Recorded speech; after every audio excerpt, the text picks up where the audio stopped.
May 21st, 2009, I'm in Chicago, and I'm speaking to a CEO group. And a tall, slender man walks up to me. This is no ordinary CEO. This gentleman is the president of Pirelli Natural Horsemanship. Now, for those of you who don't know Pirelli, maybe you've seen The Horse Whisperer with Robert Redford.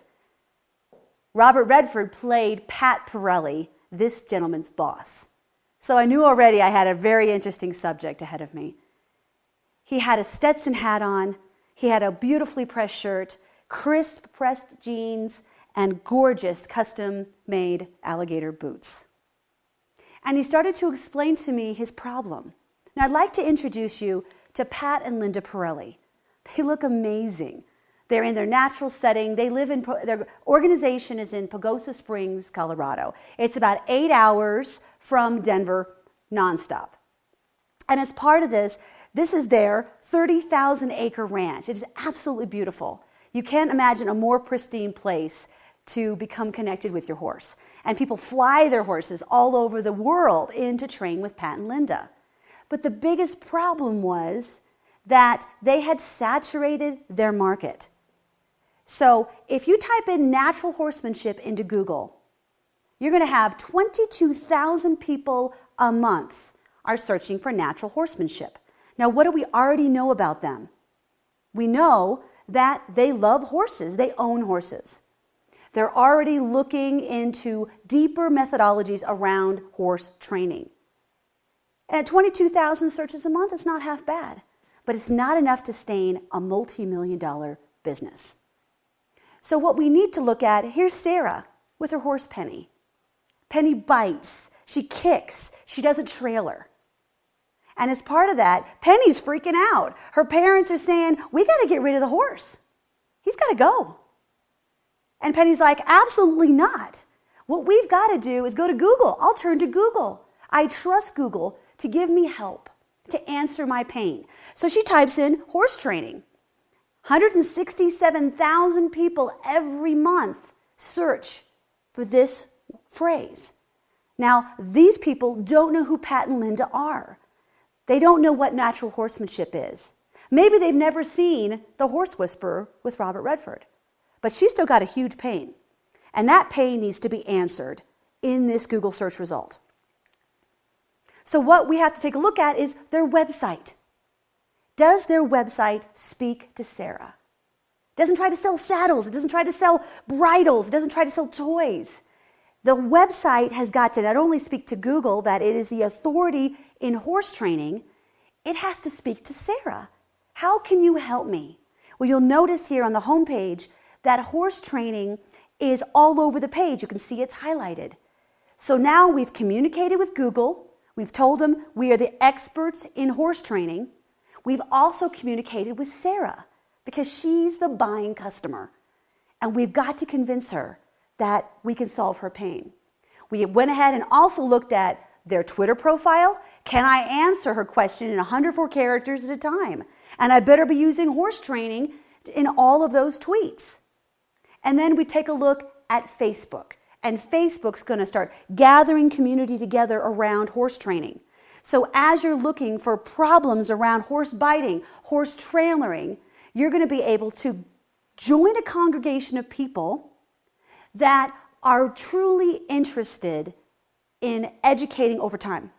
So that Pat and Linda can sit there and give them wall posts and give them tweets. Of course, they contain horse training, but they're feeding them in a meaningful way.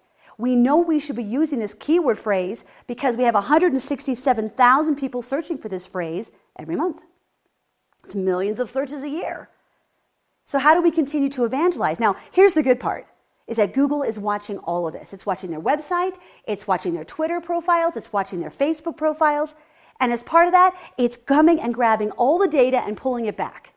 Now, if I'm going to see you as number one in horse training, which now, as you can see, Pirelli is right in number 2 position, how do I tell Google that? I may be the absolute experts in this, but Sarah does not know who I am. How do I connect with Sarah? I get found under horse training in Google, just like I'm showing you here. Now, we can start connecting meaningfully. I can start showing her a path by which she can help and get help for her horse. So we all know about the internet, right? It's a fantastic source.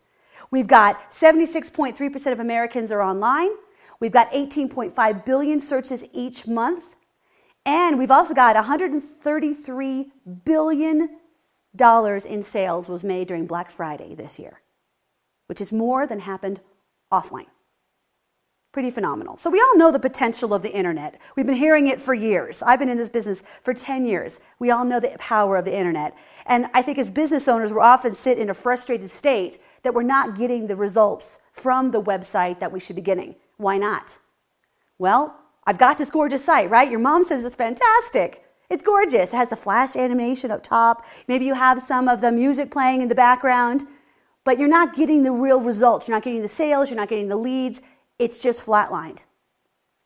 So what we need now, we need a new answer. We need a new connection, a new findability for our site. Well, we haven't connected with the right people. So the problem is you've got this gorgeous website, but you've blocked yourself off from a user searching community. Like Sarah. Sarah's searching, she's not finding you. So what we need to take a look at is how do we start connecting with those people? You do not have any findability. How do you access it? The problem with findability is that your ego sits firmly here. Here's how I want to be. I'm natural horse training all day long. And then poor Sarah is over here typing in biting horse, horse trailering. And the two of you are firmly never going to meet because the search and the activity is in between the two of you. So we need to bring you two together and start making you more findable immediately. How do we do that? Well, we become findable right here in the Google search box. This is where the work starts. So a lot of people, I think about websites and think, you know what, all my work starts at the homepage design. That's where it all needs to start. No. It starts with how do people search for my products and services? What's meaningful? What's going to solve their pain? And am I able to build content that's going to connect with them? So Google sees me as an authority. I deliver content with that keyword phrase, and then the searcher who needs my problem is connected to me via Google. But I have to be so laser focused on keyword phrases. Now, when I see a keyword phrase, it could be one keyword, it could be 2, 3, 4, even 5 keyword phrases long. So my job, and what we're going to show you today, is how to get to those long keyword strings. You know, why is TiVo so incredibly popular? Because people don't want to watch commercials anymore. Skip, skip, skip, back on. They want to control their user environment. They know the longer the keyword phrase they put into Google, the better the relevant, the search result is going to come back out of Google. That is a little slice of me. I'm putting that into Google and I'm getting a slice out of Google that's highly relevant to me. Just like when I use TiVo and I skip through the commercials and I go back to what I originally wanted. I don't want all that junk in between. I want a great, highly relevant user experience that's going to solve my pain. So how do I do that? Well, I start thinking about keyword phrases. How do I see myself as a business owner? And am I really connecting with the searching audience and how they see and need my product or service? So I may start with an informational keyword like coffee or television or pets. Now, if I'm over here and I own a pet store, traditional marketing has convinced me that big numbers are it, right? When I was working at Yahoo Search Marketing, we had all kinds of people that would come to these trainings all across the country. And everyone would say, oh, well, I want the biggest possible number for the smallest amount of return, right? So I'm going to put a billboard on the side of the highway. I'm betting that hundreds of thousands of people are going to drive by that billboard every day. And I'm going to get a percentage of those people that are going to remember me and they're going to buy from me. But those old school marketing methodologies do not work on the internet because you may be sitting an informational keyword, which is like the billboard of keywords, millions and millions of searches under the word coffee. Now that might be great for Starbucks, but that wasn't what I wanted as a searcher. So I'm going to skip past informational because I know that I get a bunch of junk. Can you imagine what you get when you type in the word television into Google? It's a huge amount of junk. So I immediately moved to what we call the shopping phase. And what that looks like is Starbucks coffee, Sony television, or pet store. Now, it's a little warmer. So if I think of a keyword phrase as a warm prospect on the internet, The longer the keyword phrase, the more warm that prospect is. And I know about you, but I hate to cold call. So what I want to do is I want the warmest possible prospect to come to my website. And that's when they're going to convert, just like that. So shopping is a little better, it's a little warmer, but not as good as it could be. So then I move to purchasing. Now purchasing is a much longer phrase, like Starbucks coffee shops in downtown Denver, Sony plasma television repair, or pet store with exotic bird food, Dayton. Now if you have a specialized bird, and he has indigestion problems if you don't get the perfect food, you care about the kind of food that he eats. Just like if I'm traveling in Chicago, I've never been to that area before, and I've got to have my Starbucks every morning. You know, I am a grande vanilla, non-fat latte. Don't dare try to give me coffee. That's going to be ugly, right? I know exactly what I want. I'm going to put that into the search engine, and I am going to get out of that what I want. Who's got a vanilla latte, non-fat in Schaumburg, right across the street from my hotel? That's what I'm going to go and ask Google for. And if you're there presenting me with a steaming hot search result, then I am in. I'm going to buy from your store, and I'm going to be super happy with that experience. Now, how do I know this? This is great philosophy, great theoretical. How do I really know this is working? Well, let's take a look at this data. This is from ClickZ study. And you'll see here, know how your prospects search. So we know that 15% are at one keyword phrase. So everyone who searches on the internet using Google, Yahoo, and Bing are at one keyword phrase. Now remember, that's informational. They're going to move through this really fast and move to shopping. So a 2 keyword phrase is about 31% of all the searches on the internet. And that's okay, but still pretty lukewarm. How do I get to the really red hot, steaming keywords that I can convert really, really fast? Well, 27% are at 3 keyword phrases, and 52.9% of all searches on the internet are 3 keyword phrases or longer. So what if I could just erase all of that work? Can you imagine how much marketing dollar is being wasted on those 1 and 2 keyword phrases? A lot.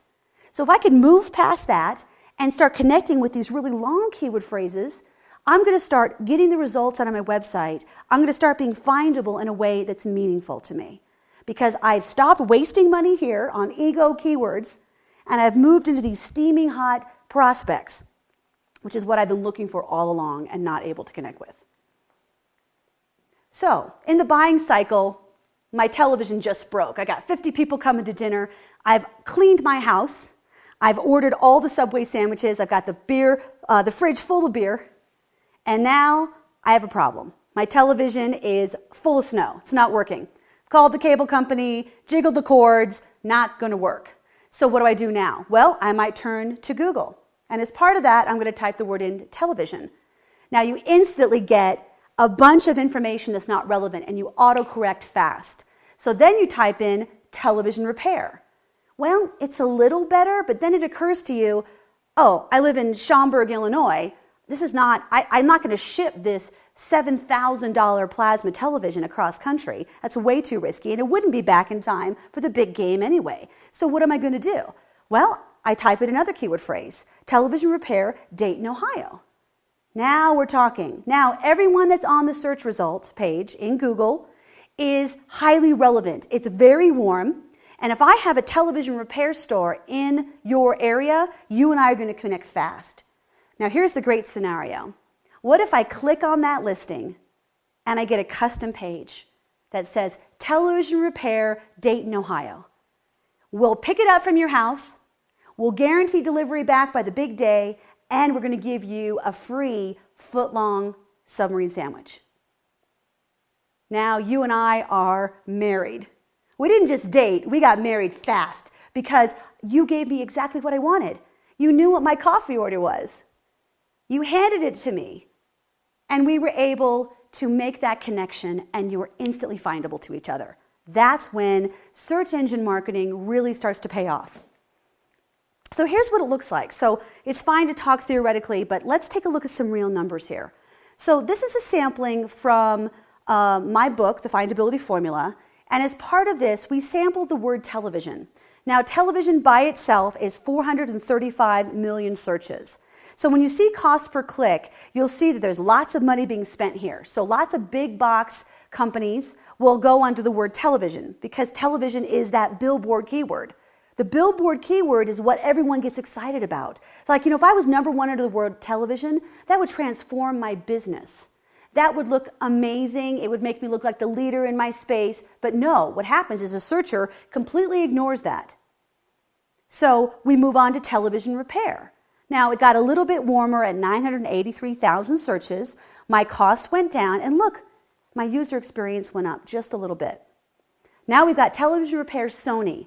Now, if I have a Sony television, it's extremely expensive. I care. Just like if you have a car that's a certain manufacturer, you want to find the person who can repair that car for that specific model. Just like here, television repair Sony, 434,000 searches. Now, I've taken a huge hit in search volume, but look at my prices come down, and my users have become incredibly happy now. They're getting happier and happier the longer the keyword phrase. So let's keep searching. Television repair Sony Dayton. We have 65,000 searches. We've come a long way from 435 million searches at television. But the user experience is so much better at 65,000. Your cost is almost nothing. You have very little competition, and you have a user experience that's through the roof. Now, there's a little problem with Dayton because there's lots of Daytons all over the country. There's Dayton in California. There's a Dayton all over Ohio. So we want to make sure that we're not just talking to Dayton, Ohio and Dayton, California. So now we're going to look at a longer search string. How about television repair Dayton, OH, or Ohio? We dropped to 45,000 searches. Our cost is negligible, and our user experience is still through the roof. You've got me. You've hooked me. This is exactly what I expected from Google to provide to me. And because you've built a page on your website that speaks to television repair, Sony, Dayton, Ohio, here's your free sandwich, here's your guarantee, I'll have it back by the big game. This is where your marketing dollars start to perform for you in a very meaningful way. And this is often, we spend all of our time thinking about television, big numbers, that's where I should be. Wrong. Where you need to be is where the searcher is experiencing pain. And that's television repair, Sony, Dayton, Ohio. So how do we start this? Well, we need to start with the findability strategy. So how do I know what these keywords are? So I don't sell televisions. I've got all kinds of things that I sell, whether it be service-based or product-based. How do I start connecting with this? Well, you want to take a look. So here is the one tool that I think will be the most impactful for your business. This is called the AdWords Keyword Tool. Now, Google provides a tool that will let you actually pull out, like popping open the hood of an engine and seeing all the search results underneath. Google gives you this data. It also provides it to you for free. All we have to do is tap into it. So it's just type in Google Keyword Tool in Google, and it's the very first organic result that pops up. So here's what it looks like. So you get this massive list of keywords. And I'm going to walk you through just a little bit on how we're going to access this findability for your website. So if I type in internet marketing at the very top left-hand corner, you're going to see that we get a lot of search results that come down. So working from left to right, you'll see that we've got the keyword I put in. Then next to it, you'll see we have a competition. So that box, if the box is full, highly competitive, that's the billboard keyword. That's really expensive, probably not going to get the return you're looking for. So we want to look for open opportunity. So a white box in that is going to be ideal. Now, at this one, internet marketing is actually a 2-keyword phrase. It gets 2.7 million searches a month globally. So that actually, for my industry, is going to be an informational keyword phrase. Because it gets so many searches over the course of a month, it becomes very generic in nature. What do you mean by internet? Do you mean email marketing, banner marketing, website advertising? What do you mean by that? So I've got to dig deeper and look at the bigger picture. So what I'm going to do is I'm going to look down this list and I'm going to look at all the different other ways that the searcher is looking for help with their problem. And I'm going to be able to reach in. So I might go back into this tool and type in search engine marketing, web marketing, online marketing. I'm going to keep digging until I come up with a list that is not as competitive and it's going to start connecting me with a real life searching audience. That may even be Internet Marketing Services Denver. So if I'm trying to pull a localized search community, I'm going to look for those long keyword phrases that has a city inside the search query. And then I know that I'm just sourcing that group of searches. So here's our 3 keys to results. Number one, I'm going to look and see, can I buy my way in through pay-per-click, which means I'm going to buy my way in onto the search results, or I'm going to rank organically just below that. So what we like to think of this is world domination by keyword phrase. So I don't care how I get there, and there's a lot of ego in internet marketing. Oh, I only do pay-per-click. Oh, I only do SEO. Oh, I only do social media. The point is that it's not one of them, it's all of them. All of them work together with one or two keyword phrases to dominate the search result pages by whatever means necessary. So it's not that pay-per-click or SEO or social media are better than each other. They are all ranked by Google, and they all want to represent your company under a high-value keyword phrase. So step one is to buy your way in. Step two is to rank your way in organically. That's what they call the free or natural listings. And then what we're going to do is look and see, okay, now that I've bought my way into this page and I rank my way into this page, how else can I dominate this? It's sort of like a real estate model, right? Location, location, location. Can I buy my way in? Can I rank my way in? You know what? Google also ranks tweets.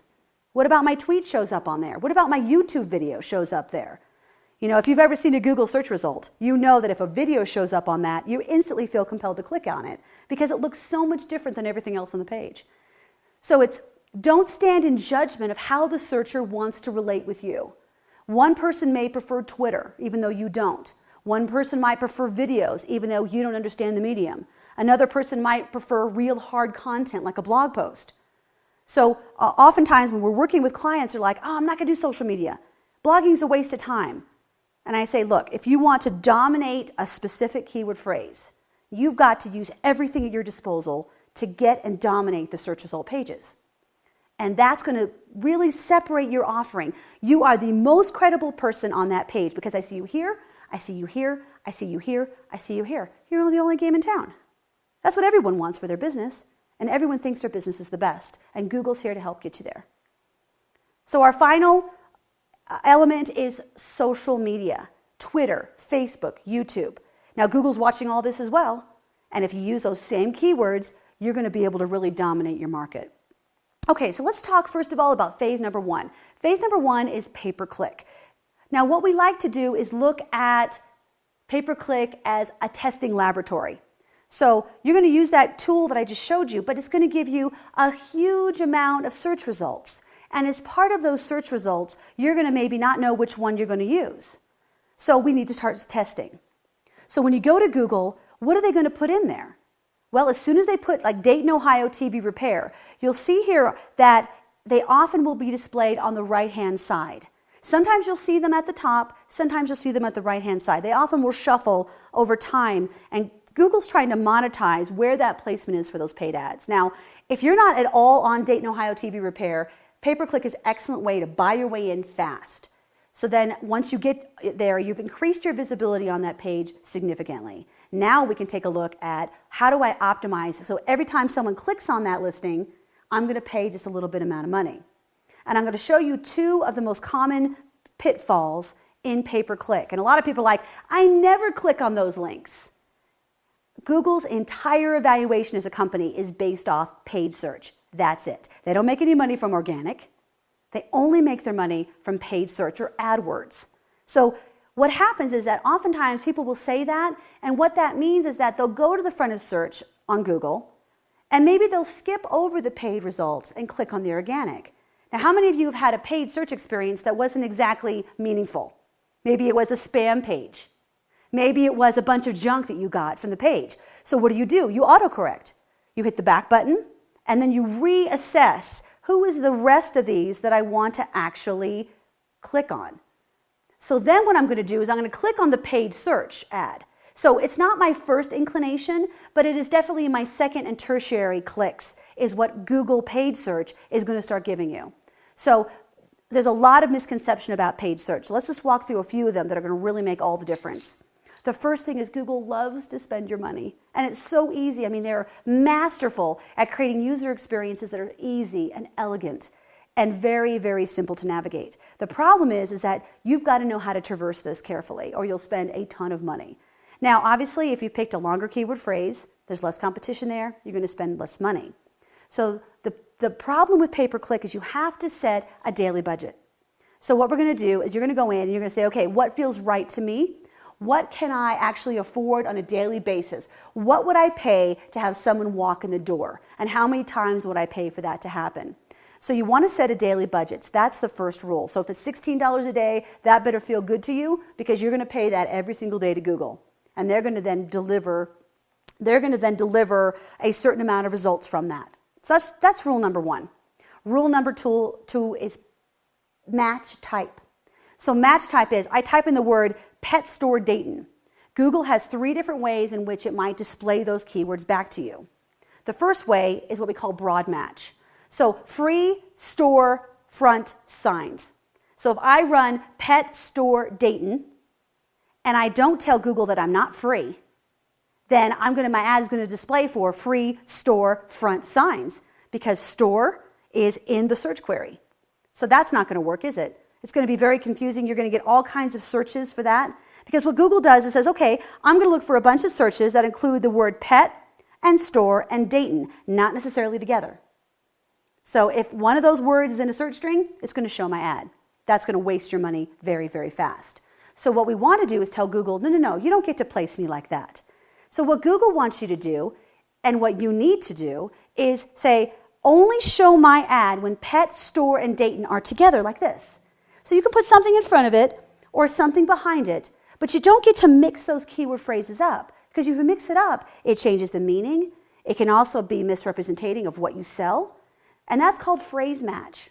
And just by putting phrase match on, you say, Google, you must place me when all these keywords are together. And then finally, we have exact match. And a lot of people think this has to be the perfect way because only pet store Dayton, nothing in front of it, nothing behind it, is going to show my ad. So that's going to be super high quality traffic, and it is. The problem is if I have a funnel of keywords coming in the top, then I've got to make sure that the quality comes out the bottom. The problem is with exact match, it slows down the searches to such a level that Google can't really represent you properly. It's only giving you access under those exact 3 keyword phrases together, nothing else.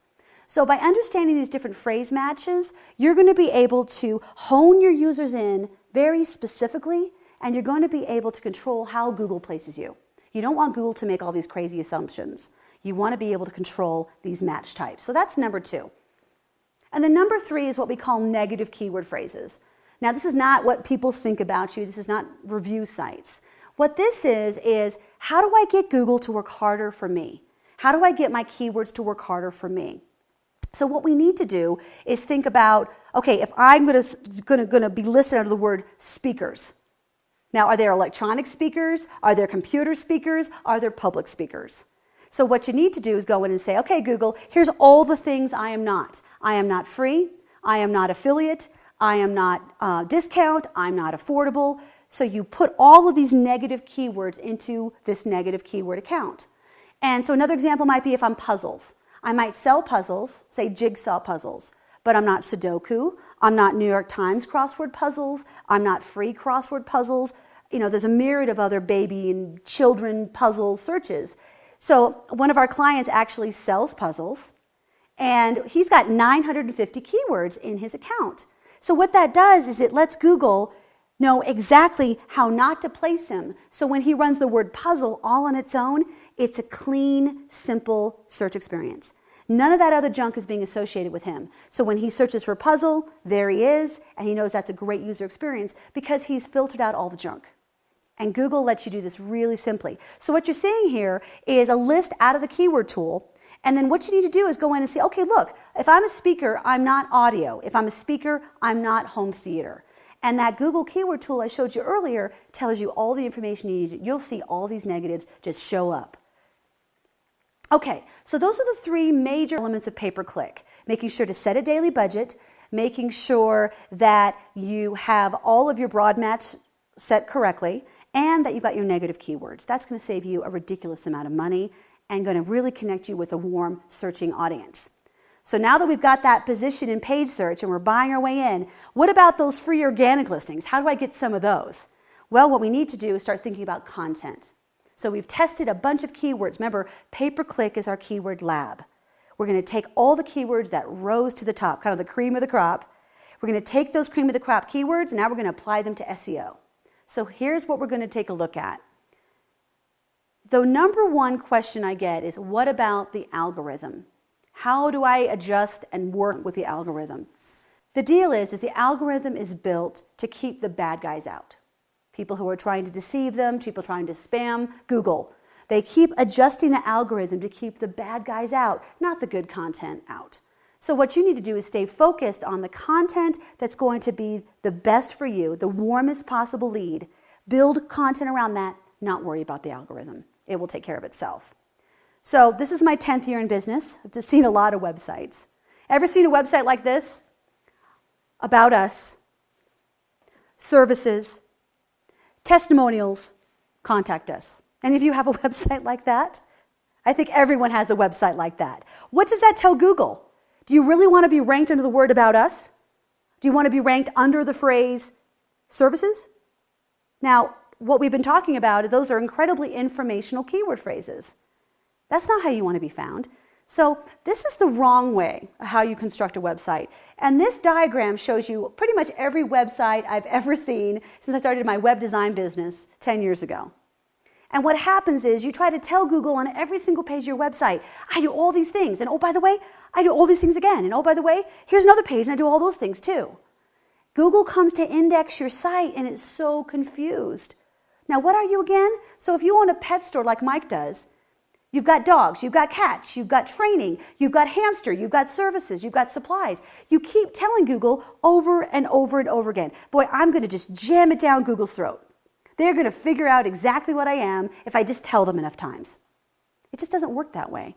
Google needs very clear hierarchical structure. So if you think about Google, Google was originally invented to index term papers, university doctoral theses. And as part of that structure, it expects every page on your website to look like a term paper. A term paper has a title, it has one topic, it has supporting body copy, and as the links at the bottom are bibliography or references. So take a look at your own website. What kind of term paper are you telling Google that your site is? Every page in your website is a term paper. A term paper on dogs, a term paper on cats, a term paper on birds, and underneath that you have all the supporting documentation underneath those topics. So this is what the right way a website should look like. So I always think about this. This is Mike's new site. It's been organized by how people search. I've used the Google keyword tool I showed you earlier, and I've laid out my site like an org chart. The homepage is always the boss. The boss gets the best keyword phrase. So that maybe that's Pet Store Denver for Mike. And he's going to optimize that homepage for Pet Store Denver. But what about all the other pages? He's got his term paper, right? Pet Store Denver, that's what his term paper's about. Now he has all of his supporting pages underneath it. What's inside that? So if you look at this diagram, it's just like an organizational org chart. We've got the boss at the top, we've got the managers, and we've got the co-workers underneath. So the homepage gets the best possible keyword phrase. Then we've got a manager for dogs, a manager for cats, and a manager for small animals. So those are all the subset of what your term paper's about. And then underneath there, you have your supporting points. So under dogs, you have dog care, dog food, and dog grooming. So here's what Google does. It comes to your web page. It says, okay, great. I'm going to put the home page under that keyword phrase, Pet Store Denver. Then I'm going to dig deeper. Okay, he's got a web page on, or he's got a term paper on dogs, term paper on cats, and a term paper on birds. Perfect. I'll put those under those pages. Now I see the pages underneath dog. Oh, look, he does dog grooming Denver, dog food Denver. Great. I will index them there. Because the content and the keywords were an identical match. You two were able to connect meaningfully. The content was right there. Now, when the searcher types in dog grooming Denver, boom, you're right there on the home page. They see your video on dog grooming potentially. They see your web page. They see your paid ad. You're the only game in town. This is fantastic. And the only way I was able to get this clarity as a business owner is because I used a keyword tool and I structured my website around the way that the searchers already expect to find me. And I laid it out in a hierarchical way so that Google could give me all that love. It could connect me in a way that's meaningful for the search audience and meaningful for me as a business owner. So here's 3 key SEO strategies that I think, there are over 200 different indicators that Google looks at when they're looking at indexing web pages. And a lot of SEO professionals will try to really overwhelm you with all of this very fancy smoke and mirror sort of data. I'm going to give you the 3 strategic suggestions. If you make these changes on your website right away, you're going to see instant impact. Okay, so let's move to strategy number 1 for SEO. Include your keywords throughout your website for maximum findability. How do we do that? Number 1 is include the phrase in the title tag. So the title tag is the blue bar that goes across the top of every page in your website. You need to make sure that that keyword phrase, Pet Store Denver, is in there. That's the title of your term paper. It's got to be there. It's not home. It's not services. It's not about us. It's got to be the keyword phrase in the title of that. And it looks exactly like this. Dog Groomer Denver Services, 5 haircuts to consider for your canine friend. Google knows what it's about, knows how to index it. Number 2, page copy. So really what we think about is proximity. So you want to make sure that this keyword phrase is sprinkled throughout your body text. And you want to make sure that it's done in an even way so it doesn't look spammy. It's not like you're trying to throw up keywords all over the page. What you're trying to do is make sure Google sees that the entire content of the page is about that one keyword phrase, about that topic. And it looks sort of like this. You may be wondering what dog groomer services to request at your Denver pet shop this year. Do you see how I've baked that keyword phrase into the body of the text? So now Google can see that it's good user experience. It's also highly relevant to be ranked under that phrase. Okay, so that's number 2. And then finally, we have number 3, include your keyword in how you name your images. So the Americans for Disabilities Act was originally founded and why a lot of people started really paying attention to how images were indexed. So images, image1.jpg, image2.jpg. If I can't see the screen and I'm blind and I'm scrolling over that screen, my computer's reading back to me what that image is. Now, if I name it image 1, is that really helping me? No. So what Google's expecting that if your term paper has pictures on it, that you're going to tell Google in the naming convention of that image what it is. So here you can see, as opposed to naming this picture of this adorable dog, 324302.jpg, you're going to actually name it Dog Groomer Services Denver.jpg. Then when I scroll over that image, it would actually read that back to me. So that image speaks to what the content around it is about. So it's absolutely essential. Any of you ever been to images.google.com? A huge amount of people are now searching through images by themselves. So they'll go to Google, they'll type in that keyword phrase in Google, and they'll just look for pretty pictures.